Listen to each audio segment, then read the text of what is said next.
யாரு எதுக்கு உழ வைக்கிறதுக்கா? ஏற்கனவே நாங்க படுறது ரொம்ப பத்தலையா? இப்படிப்பட்ட நிலைமைக்கு அவைதான காரணம்.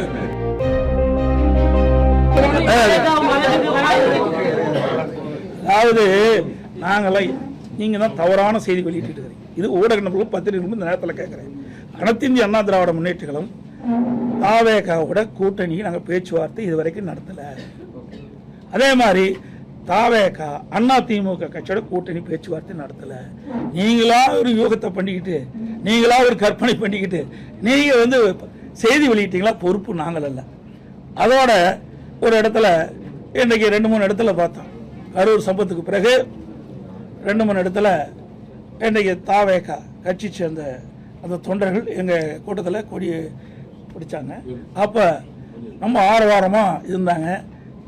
குமராவளையம் சட்டமன்ற தொகுதியில் இருந்து எழுச்சி பயணம் போட்டுருந்தேன். அப்பொழுது சொன்னேன், தொண்டர்கள் அங்கே பிள்ளையார் சொல்லி போட்டுட்டான்னு சொன்னேன். அதை நீங்கள் பெருசாக பேசிக்கிட்டே இருக்கிறீங்க. ஆக அவர்களுடைய கட்சி கொடி தான் காட்டினாங்க. நல்லா புரிஞ்சுங்க, வேற கட்சி கொடி காட்டல. அப்பவும் அவர் கட்சிகளாக இருக்கிறாங்க.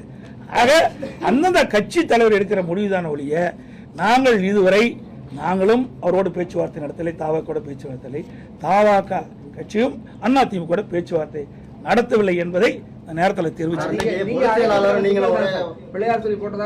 ஆமா, தொண்டர் தான் ஏங்க, அப்படி கிடையாது. தொண்டர் வந்து ஏங்க உங்க வீட்டில் ஒரு விருந்தாளி வராங்க, விருந்தாளி வந்து என்ன சொல்லுவீங்க? போப்ப வெளியின்னு சொல்லுவீங்களா?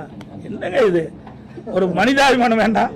ஒரு கட்சியில் இருக்கிற ஒரு தொண்டை வந்து எங்க கூட்டத்தில் கலந்துட்டு கொடியாட்டுறாங்க.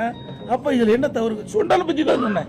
அங்க வந்து கொடியாட்டி தொண்டர் வந்து அங்க வந்து தொண்டர்கள் வந்து பிள்ளையார் சொல்லி போட்டுருக்கோன்னு சொன்னேன். இதுல என்ன தவறு இருக்குது? யாரு எதுக்கு உழ வைக்கிறதுக்கா? ஏற்கனவே நாங்க படுறது ரொம்ப பத்தலையா? இப்படிப்பட்ட நிலைமைக்கு அவைதான காரணம். ரைட். அனைத்து கூட பத்திரிகை நன்றி, வணக்கம்.